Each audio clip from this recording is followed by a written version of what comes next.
E você Então, tem visto aí, pacientes mais jovens dessa segunda onda ou como que está o perfil dos pacientes, pelo menos aqueles que você atende? então, eu acho que no último plantão, eu estava com mais ou menos uns 30 pacientes.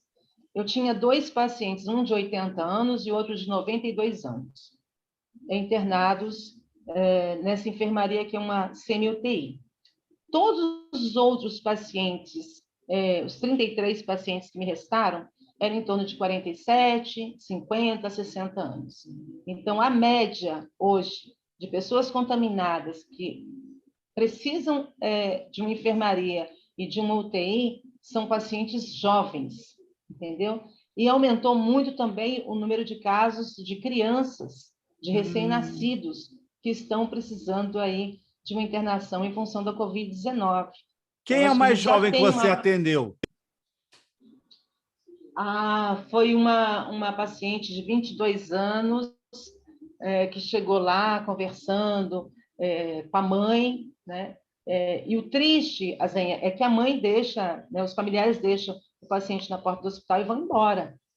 Então, a partir dali, o contato que eles têm são com os médicos, com boletins diários, né? Então, a paciente evolui para uma intubação, ele vai rebaixando, ele é uma morte isolada, é uma morte solitária, uma morte sozinha.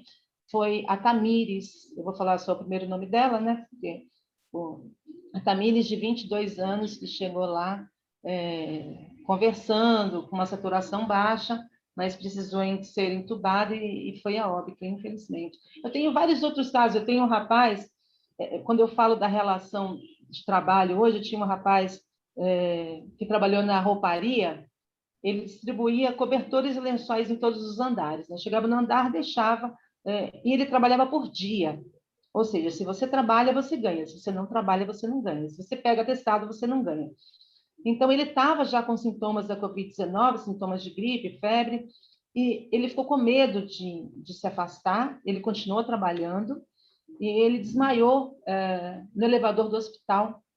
Foi socorrido, foi entubado, foi a óbito, infelizmente, com 32 anos, um jovem, tinha um bebê recém-nascido. Então, a situação do trabalhador hoje, ele fica muito à mercê, né, dessa questão do capital, dessa questão... preciso trabalhar para levar leite, para levar comida para meus filhos. Tanto é que depois do óbito dele, nós fizemos uma vaquinha, uma arrecadação, para a gente, de alguma forma, acolher essa criança e essa mãe. Um jovem de 32 anos que não queria falar que estava contaminado, que se contaminou dentro do hospital, porque não ia receber a diária dele ali, dos dias que ele trabalhou, né? Infelizmente, a gente tem essa relação hoje. O André, e o impacto para você? Não quero personalizar muito, mas eu acho importante que as pessoas saibam. Você, sei lá quantos óbitos você viu ao longo dessa pandemia, se passam das dezenas ou não, mas como é que é você lidar com isso? A Zenha, na verdade, todas as pessoas que trabalham comigo, os profissionais de saúde, eles são muito dedicados, dedicados de verdade.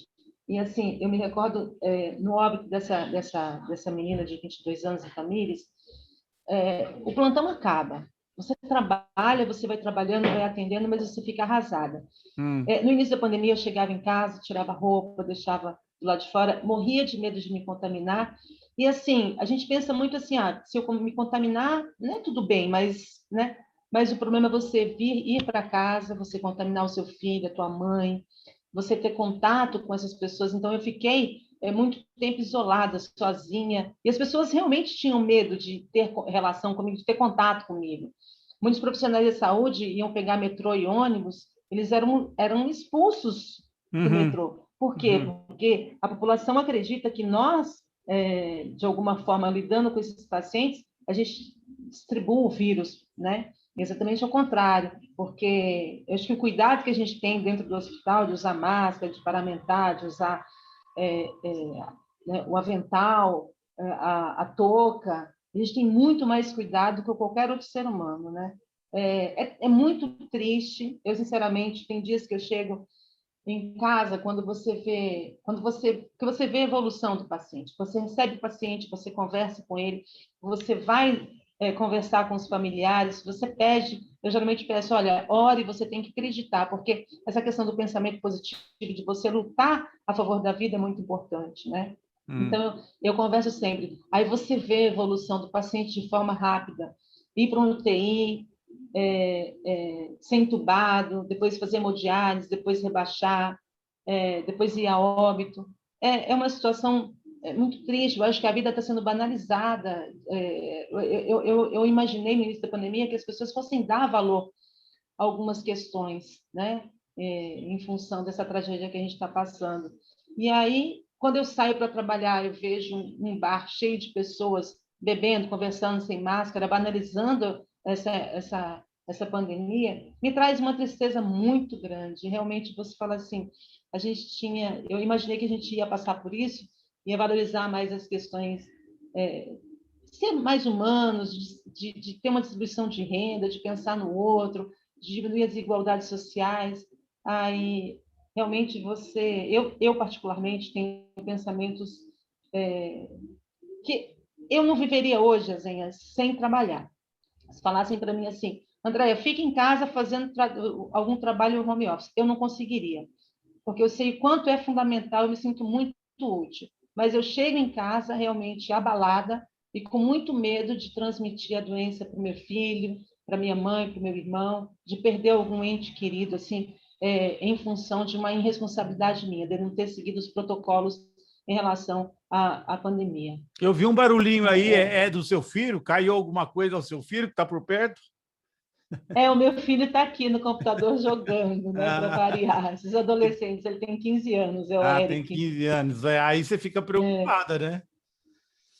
Fico, porque ele teve problema respiratório, é meu único filho, é filho único, então eu preservo muito, eu tento preservar ao máximo aí a saúde dele, né? Porque já imaginou para uma mãe você se contaminar no hospital, chegar em casa, contaminar seu filho, e hoje tem jovens morrendo, e de alguma forma seria trágico para mim, eu não conseguiria conviver com isso, com certeza. E essa é a realidade de todos os profissionais. A gente tem um número muito grande de profissionais hoje no Brasil inteiro, desde o início da pandemia, foram em torno de 1.000 profissionais de saúde que foram contaminados.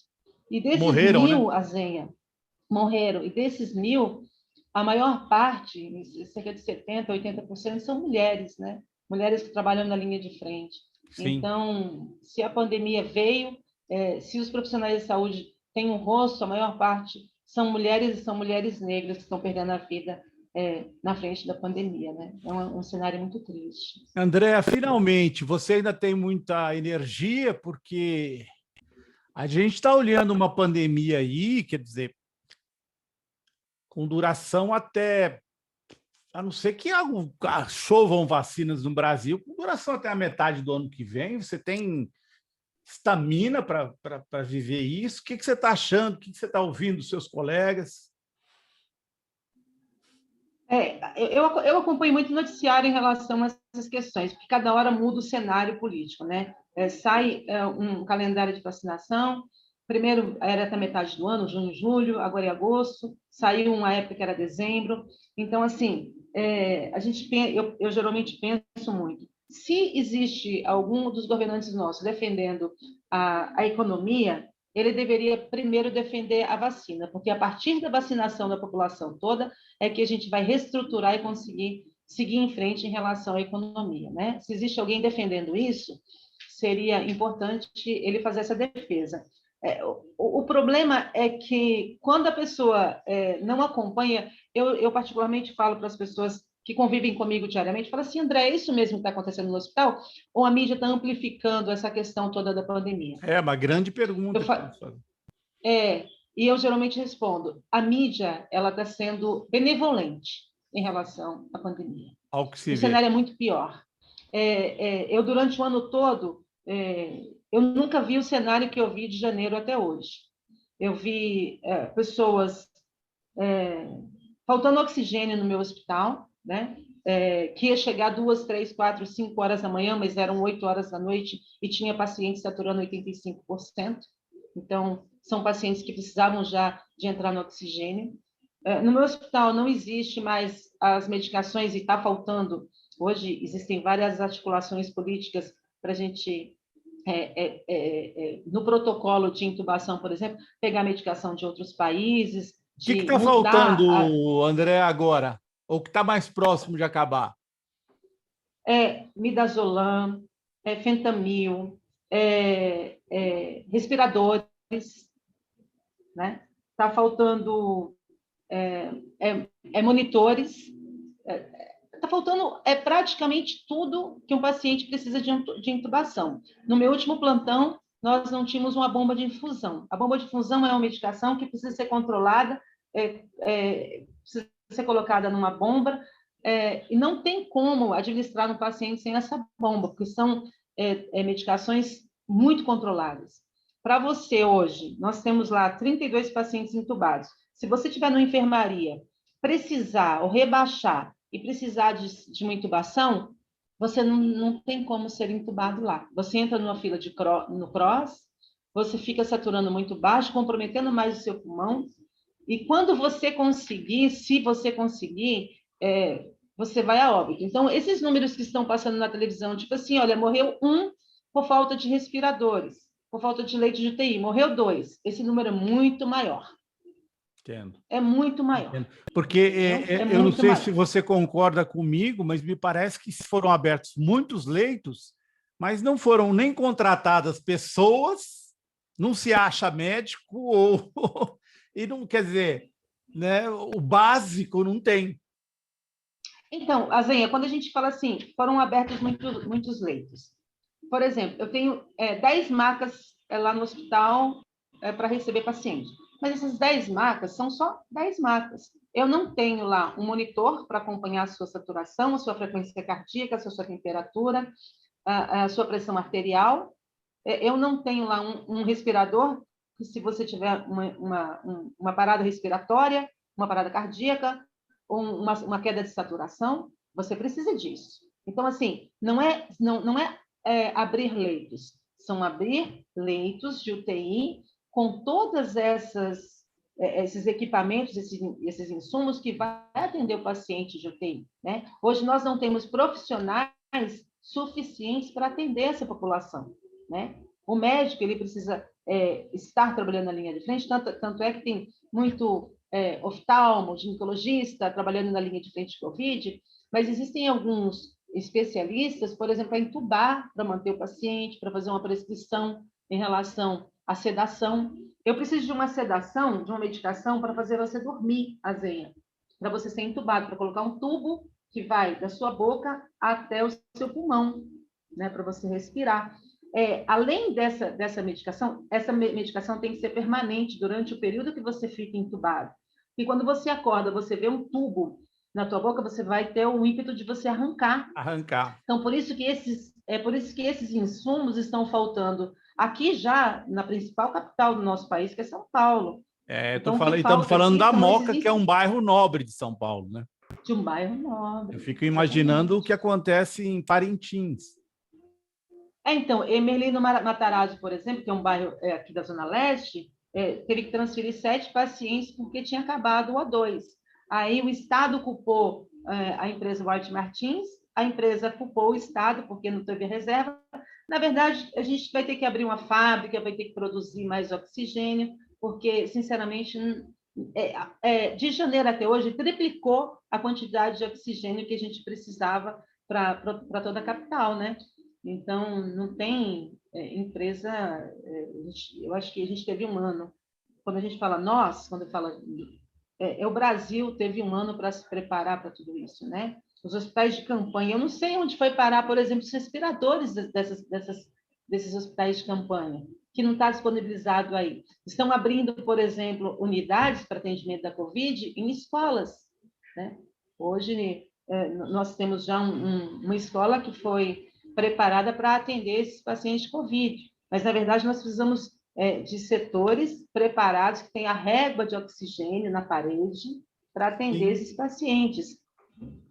Hoje, por exemplo, lá no hospital, existe uma régua na parede, não sei se você já tomou inalação, que você vai lá, liga um bico de oxigênio, você toma inalação e vai embora. Existe uma régua, e nessa régua é distribuída o oxigênio para aqueles pacientes que estão com uma baixa saturação. O que acontece? Quando eu coloco 10, 20 pacientes nessa régua, o oxigênio ele é mais baixo. Mas tudo bem, dá para manter o paciente. O problema é quando você entuba esse paciente. Você entuba esse paciente, o respirador ele precisa do máximo de oxigênio possível para ele atender às necessidades daquele paciente. Entendi. Então, quando está tudo ligado, aquele paciente ele recebe uma saturação muito mais baixa do que ele necessita entubado. Entendi. Hoje nós temos um número de óbitos no SUS muito mais alto do que na rede privada. Por quê? Porque não existe um protocolo, por exemplo, de intubação. Se você for no hospital X, você chega lá e conversa com o médico e fala, doutor, com quanto de saturação precisa ser entubado? Ele vai, depende, é critério médico. Não existe um protocolo no nosso país. Não é? Fala assim, olha, o paciente está saturando 80, vamos entubar. O paciente está saturando 70, vamos entubar. Eu já peguei paciente saturando 65 sem tubo. Ele ficou lá a noite inteira. Então, vai havendo um comprometimento maior. Não acompanhei porque ele foi para uma UTI da UES. Então, na UTI da UES, eu não tenho ele no sistema.